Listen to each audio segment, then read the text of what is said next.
इफ़रा जी, आपका खैर मकदम है खबर उर्दू में। क्यों शुक्रिया आसिम साहब मुझे बुलाने के लिए। जी, जी।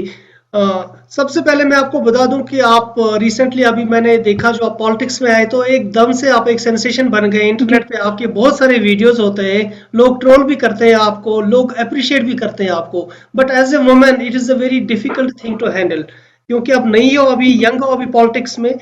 ये सब कुछ इन चीज़ों पे हम बात करेंगे, लेकिन सबसे पहले मैं आपसे पूछूं, आप पहले मैं अपने बारे में बताएं, कहाँ से आप आते हैं, आपकी क्वालिफिकेशन क्या है, कैसे आप पॉलिटिक्स में आए।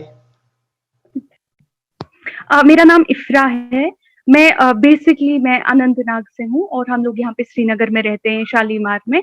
मैं पॉलिटिक्स में ऐसे आई, मैं बाहर Saint Stephen's College Delhi university में पढ़ती थी और मेरी ग्रेजुएशन वहां से हुई है। उसके बाद मैंने अपना लॉ एलएलबी किया। जिस दिन आर्टिकल 370 एब्रोगेट हुआ, उस दिन मुझे लगा कि कहीं ना कहीं यहाँ पे एक ऑर्गेनिक पॉलिटिक्स की जरूरत है, उन लोगों की जरूरत है जो यहाँ के लोगों के लिए आवाज उठाएंगे। क्योंकि आपको याद होगा उस दिन सबको अरेस्ट कर दिया गया था, कोई भी बोल नहीं रहा था, सब डरे हुए थे। तो उस दिन I started speaking up. I realise कि अगर हम सब चुप हो गए, अगर हम सब डर गए तो मे बी ऐसे काम नहीं चलेगा। ऐसे एक कम्युनिटी को वॉइसेस की जरूरत है, लेकिन वो वॉइसेस जो कॉन्स्टिट्यूशन के दायरे में बात करें, जो डेमोक्रेसी के दायरे में बात करें, ताकि उन लोगों पे उन लोगों को अरेस्ट करना, उन लोगों को हैरेस करना भी मुश्किल हो जाता है। और एट द सेम टाइम एक तरह से अगर कोई समाज में कोई इशू होता है, जैसे पॉलिटिकल इश्यूज हैं, हमारे लॉ एंड ऑर्डर के इश्यूज हैं, उन इश्यूज को एक प्रॉपर चैनलाइज, एक डायरेक्शन मिलती है ताकि इवेंचुअली कहीं ना कहीं जो है वो इश्यूज हमारे सॉल्व हो पाए। और मैं भी एक ऐसी लड़की थी जो बिलीव करती थी कि सारी पॉलिटिकल पार्टियां एक जैसी हैं, पॉलिटिक्स अच्छी चीज नहीं है, something which a lot of people were, a lot of us were told, कि this is not a good thing, all people are bad.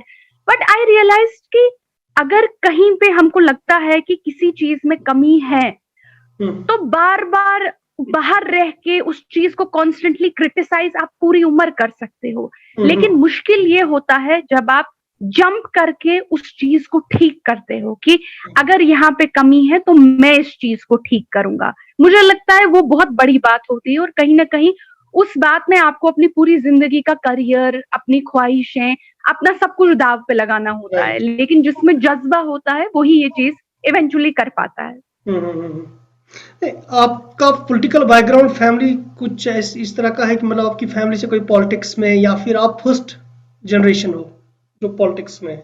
देखिए, मेरी फैमिली से कोई पॉलिटिक्स में नहीं है। मैं फर्स्ट जनरेशन हूँ जो पॉलिटिक्स में आई है। फर्स्ट जनरेशन हूँ, मतलब at least I am the only person in my family जिसने डायरेक्टली पॉलिटिक्स ज्वाइन की है। बट माय जो अनंतनाग में मेरी जो नानी हाल वाले थे, जो मेरे ग्रैंडफादर थे, he was very closely associated with Sheikh Sahab. But that had nothing to do, but उन्होंने कभी इलेक्टोरल पॉलिटिक्स नहीं लड़ा, उन्होंने कभी मैंडेट नहीं लिया। इनफैक्ट उनको मैंडेट दिला मिया, उनको एक बार सागर साहब एक्चुअली उनके पास गए थे और कहा था कि आप मैंडेट लो अनंतनाग का। बट उनका कनेक्शन नेशनल कॉन्फ्रेंस से स्पिरिचुअल था। तो उन्होंने कहा कि अगर मैंने मैंडेट लिया यहाँ का, तो मेरी जो ये शेख साहब के साथ बरादरी है, दोस्ती है, ये दुनियावी बन जाएगी, ये फानी नहीं रहेगी। So he refused. So even though we have been associated with the National Conference for very long now, we have never been directly into electoral politics. ना तो मेरी फैमिली से कोई directly politics में आया। जब से पॉलिटिक्स में आए थे, अगर आपने देखा होगा, आपको काफी ट्रोल किया जा रहा है, आपकी बुलिंग हो रही है, आपकी जी। एक आपकी जो वो काबिलियत पे मतलब लोग सवाल उठा रहे हैं। मैं इस डिस्कशन को आगे बढ़ाने से पहले आपके साथ एक ट्वीट शेयर करना चाहता हूँ।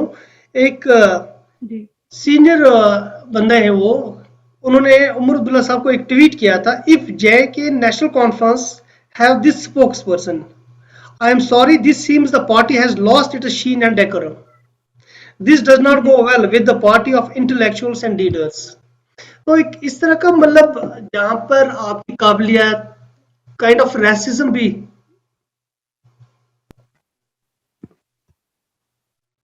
जी। सॉरी, आपने हेलो। हाँ, हाँ, जी। आपने सेटिंग इसकी चेंज कर ली थी। मतलब इस तरह का मतलब आपने, मैं आपको बता दूं, आपके बारे में एक ट्वीट आया था, एक बंदे ने किया था, मैं आपको ये जी। पहले पढ़ के सुनाऊं। If JKNC have this spokesperson, I am sorry, this seems the party has lost its sheen and decorum. This does not go well with the party of intellectuals and leaders.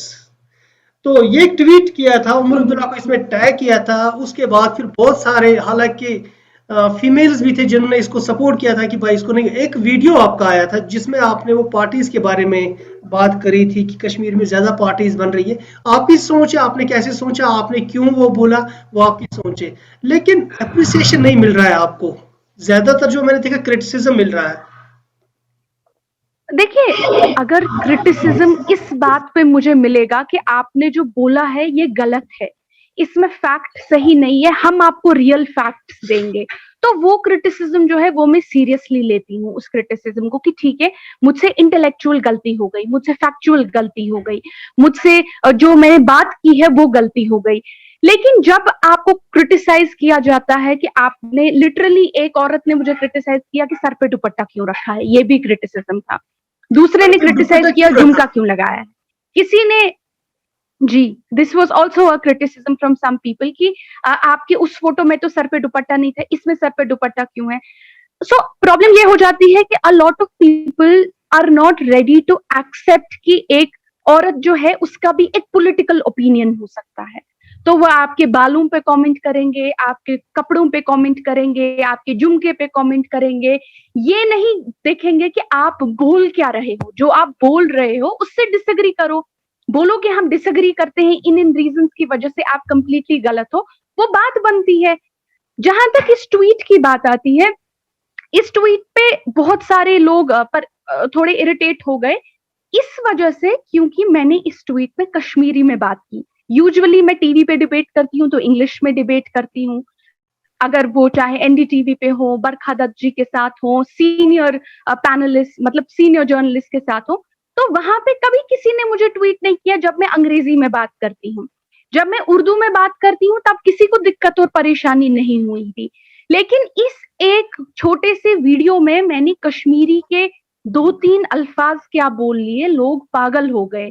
कहीं ना कहीं इससे ये भी हमको पता चलता है कि लोग, हम कश्मीरियों को अपनी ही जबान से नफरत है, इवन दो हमको ये लगता नहीं है, एक अनकॉन्शियस सबकॉन्शियस बायस है। किसी ने कहा कि इस वीडियो में डेकोरम नहीं है, क्यों सिर्फ डेकोरम उर्दू और इंग्लिश में ही हो सकता है, कश्मीरी में डेकोरम नहीं हो सकता? इफ्रा, मैं आपको यहाँ पर रोकूं तो आप बात कर रहे हैं कंटेंट की, मतलब लैंग्वेज की, तो मुझे लग रहा है लैंग्वेज को लेके कुछ ज्यादा अटैक्स नहीं हो रहे, आपको कुछ ज्यादा नहीं बोला गया। मैंने भी कुछ ट्वीट्स पढ़े, कुछ पोस्ट मैंने भी पढ़े फेसबुक पे, ट्विटर पे, वहां पर ज्यादातर बात आपकी हो रही है। भाई आप क्यों इतनी बड़ी पार्टी की एडिशनल स्पोक्स पर्सन हो? उमर अब्दुल्ला कैसे ऐसे इंसान को चुन सकता है कि जिसकी काबिलियत इस लेवल की नहीं है कि वो इस तरह का पोस्ट ले सके? तो इस तरह की बातें हो रही कि किसी ने ये लिखा था कि भाई ये देखो हमारी नहीं है, उमर अब्दुल्ला की चॉइस है, तो आपकी वो जो चॉइस उनकी बताई जा रही है, इस तरह की बातें की जा रही है कि मतलब ये कहीं से, मतलब आप रेसिज्म कह सकते हैं हम। देखिए, agree? Obviously obviously obviously you know, अगर वही मैं कह रही हूँ ना, अगर आपको सच में काबिलियत से प्रॉब्लम होगी तो आप आके डिसएग्री करेंगे कंटेंट पे कि आपने जो बोला है ये नाकाबिल बात है और काबिल बात ये है। आप तो वैसा कुछ नहीं बोल रहे हैं, आप आके बोल रहे हैं इसमें डेकोरम नहीं है, क्यों, इसने कश्मीरी यूज की, इसने, देखिए कॉमन इंसान के साथ जब हम लोगों को बात करनी होती है, हमको कॉमन लैंग्वेज में बात करनी है। हम हमेशा सूट वूट पहन के, टक्सीडो पहन के तो नहीं रहेंगे ना। हमारा वोटर कौन है? हमारा वोटर एक कंडक्टर है, एक कांदुर है, एक स्टूडेंट है, एक रेडी वाला है, एक ऑटो वाला है। हजारों लोग हैं जो, हर कोई पॉश इंग्लिश और बीबीसी के इंटरव्यूज नहीं देखता है, हमको उन तक पहुंचना है, उनको अपनी बात बोलनी है, वही तो डेमोक्रेसी होती है। डेमोक्रेसी वो नहीं होती है। बात से तो लोगों को प्रॉब्लम है। आपको बार बार मैं आपको बता रहा हूँ, बार बार आप इस क्रिटिसिज्म को कैसे ले रहे हैं? मतलब आपके वीडियोस की क्लिप्स बनाई जाती है, फिर उनको वहां पर रील्स में लगाया जाता है, आप रील्स देख सकते हैं अपने वीडियोस के। इसी तरह से उनको लोग अपने वो फेसबुक पे डालते हैं, हालांकि उनको व्यूअरशिप भी बहुत अच्छी मिलती है उस चीज से, लेकिन आपके लिए इस तरह की चीजें देखना आपको कभी डिमोटिवेट, कुछ ऐसा तो हो सकता है? बिल्कुल भी नहीं, मैं इस चीज से कभी डिमोटिवेट नहीं हूँ। मैं डिमोटिवेट थोड़ा सा मुझे तब डर लगता है जब मैंने आपसे बार बार कहा कि अगर मैंने कोई फैक्चुअल बात की होती है, जिस फैक्चुअल बात पे जवाब आता है, तो मुझे लगता है ओके गलत हो गया, मैंने फैक्चुअल बात गलत की थी। बट जब लोगों के पास जवाब नहीं होता है मेरा, तो उस टाइम पे वो ऐसे ही आपका एक बुलिंग करना शुरू कर देते हैं। वो नहीं कौशल में कहते हैं रेस्ट तो लेन मजाक करून, मजाक उड़ाते हैं, आपको बुली करने की कोशिश करते हैं। And a lot of times this is actually done to silence you, ताकि आप डिमोटिवेट होके चुप कर लो। आप एक औरत हो, और कभी कभी इससे आपको समाज में भी लोग आपको टार्निश करने की कोशिश करते हैं, आपकी इमेज को टार्निश करने की कोशिश करते हैं। इससे और भी औरतें जो देखती हैं वो डिमोटिवेट हो जाती हैं कि हम नहीं आएंगे, हम डर जाएंगे, देखो इसके साथ क्या हो रहा है। इससे और भी औरतों के दरवाजे बंद हो जाते हैं इस सारी हरकतों से। लेकिन I would tell all the women जो ये देख रही हैं कि ये लोग जो हैं, जो आपके पीछे पड़ जाएंगे, इनके पास आपकी बातों का जवाब नहीं होगा, ये आपको डिमोटिवेट करना चाहेंगी, क्योंकि कहीं ना कहीं आप इनको एक थ्रेट लगते हो, आप इनको एक कंपटीशन लगते हो, इनको कहीं ना कहीं इंटरनली आपसे डर लगता है, और ये एक बुलिंग टैक्टिक आपके लिए इस्तेमाल करते हैं ताकि आप डर जाओ, आप सहम जाओ। और एक और आसम साहब बहुत डेंजरस चीज इसमें आ जाती है। अक्सर अगर इन लोगों को सच में मेरे बोलने से या मेरे कंटेंट से प्रॉब्लम होती, तो ये आके मुझे बोलते इफ्रा जान व्हाट इज दिस, ये क्या लिखा है आपने, हमें इस बात से परेशानी है या ये गलत है। ये ऐसा नहीं करते हैं, ये बहुत सिलेक्टिवली और बहुत क्लेवरली ये लोग इसमें उमर अब्दुल्ला साहब को ट्वीट टैग कर देते हैं, ये लोग इसमें मेरी पार्टी हैंडल को टैग कर देते हैं। कर क्या रहे हैं? They are basically trying to sabotage my career. अगर आपको दिक्कत है तो आप बोलो ये प्रॉब्लम है, आपको उमर अब्दुल्ला जी को टैग करने की क्या जरूरत है, आपको पार्टी सीनियर लीडर्स को टैग करने की क्या जरूरत है? आपको लग रहा है कुछ तो इट लोग इज आपसे वेरी जेलस हो क्लेवरली डन सकते टू हैं, टेल देम। मतलब दिस यंग एज में, मतलब उमर अब्दुल्ला की एक एक उसकी एक पहचान रही है कि वो जो उसकी जो पार्टी होती है, उसकी जो दाएं बाएं में जो उसके लोग, उसकी अपनी वो जो टीम टीम जो होती है, उसमें वो अच्छे बोलचाल के लोग होते हैं, उनकी वो जो स्पीकिंग पावर जो उनका होता है ठीक ठाक होता है, ग्रूम करते हैं उनको अपने दाएं बाएं रखने के लिए। तो एक उनकी लेवल फिर बन जाती है कि कुछ लोग ऐसे हैं जो फिर वहां से भाग गए, कहीं और पार्टीज में चले गए, कुछ लोग ऐसे जो अभी भी वहां पर है। क्या आपको लग रहा है कुछ लोग इस चीज से जेलस हो रहे हैं कि शायद ये एक टॉप टीम में आ रहे हैं, उमरुद्दुल्ला की टॉप टीम में आ रहे हैं, और उनको अच्छा नहीं लग रहा है कि उस टीम में आने के बाद मे बी साल 2 साल 3 साल में ये ग्रूम हो जाएगी इतनी की top leaders of the party. देखिए द रियलिटी आसिम साहब, इसकी जेलसी हर जगह होती है, मोहम्मद एक मिनट कर द रियलिटी इसकी जेलसी हर जगह होती है, और चाहे आप किसी ऑफिस स्पेस में हो, आप कोर्ट में काम करते हो, आप सुप्रीम कोर्ट में हो, आप कॉर्पोरेट में हो, आप स्कूल में हो, हर जगह पे अगर आप कहीं उभर के बाहर आते हैं तो लोग जो है वो देख के थोड़ा बहुत उनको गुस्सा आता है। और अनफॉर्चुनेटली एस्चर रोजान कशीर मज ये थी, मैं बोलती हूँ कि अजरबुन जो है, ये तो हम लोगों में तो हम तो पैदा ही होते हैं एक एक चम्मच अजरबुन खा के, जैसे वो दिद्दा कहती है, तो थोड़ा सा वो अजरबुन जो होता है बहुत सारे लोगों को वो आ ही जाता है, और उसमें वो आपको सैबोटाज करने की कोशिश करते हैं, आपके करियर को सैबोटाज करने की कोशिश करते हैं, आपको डिमोटिवेट करने की कोशिश करते हैं, आपको बुली करते हैं, आपको डराते हैं। आप यू विल नॉट बिलीव कि मुझे डराने वाले ट्वीट्स भी आते हैं कभी कभार मेरे इनबॉक्स में अक्सर, लेकिन ये बीजेपी के ट्रोल्स करते हैं, तो बीजेपी के ट्रोल्स कभी थ्रेटन भी करते हैं, तुम आओ जलंधर यहाँ काट के रखेंगे, ऐसे भी मैसेजेस आते हैं, तुम इधर आओ काट के रखेंगे तुमको। सो तो ये और कुछ ट्रोलिंग जो होती है वो बहुत फिल्थी भी होती है, और अक्सर फिल्थी इन द सेंस जहां बहुत ही गलत गलत अल्फाज एक औरत के लिए यूज किए जाते हैं। लेकिन कहीं ना कहीं ऑल ऑफ दिस टेल्स, इस चीज से मैं डिफाइन नहीं होती हूँ, इस चीज से वो लोग डिफाइन होते हैं। देखिए आजम साहब, आज आप अपना शो कर रहे हैं, चाहे आप सही बोल रहे हैं गलत बोल रहे हैं, आप बोल रहे हैं, अगर कोई इंसान आके आपको गाली मारेगा या आपके लिए कोई गलत अल्फाज यूज करेगा, उस अल्फाज से वो इंसान डिफाइन होगा, उसकी परवरिश डिफाइन होगी, उसकी अपनी मेंटल स्टेट डिफाइन होगी, उसके इमोशंस डिफाइन होंगे, उससे आप डिफाइन नहीं होंगे। आप क्या हैं? आप एक जाने माने जर्नलिस्ट हैं, आपको पूरी दुनिया जानती है, राइट? आप उससे डिफाइन नहीं होते हैं, वो आदमी डिफाइन होता है। इसीलिए ट्रोलिंग जो लोग करते हैं, अक्सर मुझे लगता है कि उससे वो लोग डिफाइन होते हैं, ना कि उससे मैं डिफाइन हो जाती हूँ। आप ये कौन लोग हैं, आपको क्या लग रहा है कौन लोग हैं जो कश्मीर में आपको ज्यादातर ट्रोल करते रहते हैं?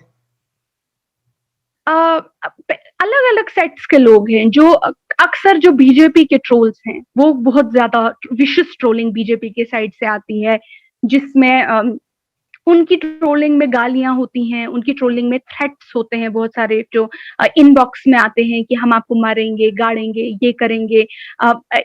इनफैक्ट उसमें कुछ इंपॉर्टेंट ब्लू टिक लोग भी होते हैं। अशोक मलिक जो हैं वो अक्सर टीवी पे आते हैं, अशोक पंडित, वो तो उन्होंने तो एक बार एनआईए को भी टैग कर लिया था कि Iffra Jan is going to be the next Asiya Andrabi, I want all investigating agencies to keep an eye on her. ये वाली टाइप की ट्रोलिंग जो होती है, जो डेडली होती है, कहीं ना कहीं ये आपको परेशान भी कर सकती है।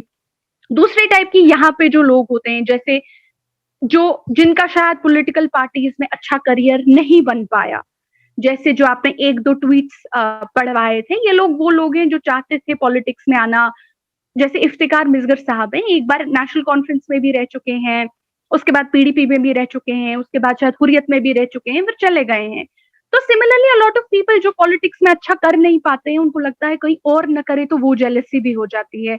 और कहीं ना कहीं एक तीसरा सेट लोगों का आता है जो राइवल पॉलिटिकल पार्टीज से जो आपकी ट्रोलिंग करवाना शुरू कर देते हैं। अक्सर प्रॉक्सी, बीजेपी की जो कुछ प्रॉक्सी पार्टियां हैं, उनसे आपकी ट्रोलिंग स्टार्ट हो जाती है।